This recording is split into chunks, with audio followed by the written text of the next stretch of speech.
This is inconvenient, but it's expensive. So for advice that works when you're traveling on a trip, there's alternatives to a bottle of water.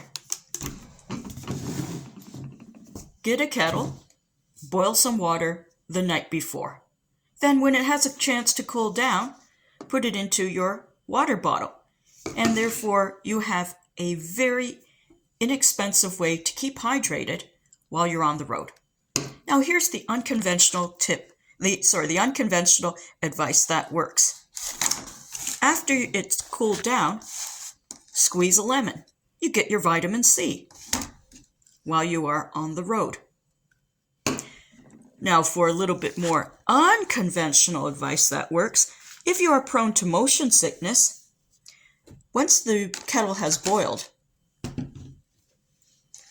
shave some ginger into a mug, add your boiling water, and then you have an alternative to motion sickness pills because you've got natural ginger inside.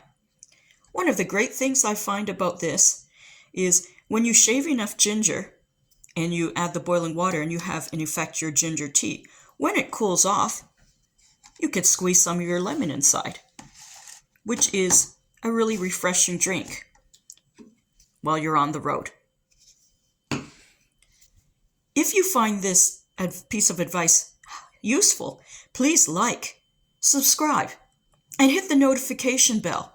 So anytime that I come up with more tips and advice that works and the unconventional advice that works, you'll be notified in due course. So unconventional advice that works, advice that works. We will see you in the next video. Looking forward to your comments. Safe travels, everyone.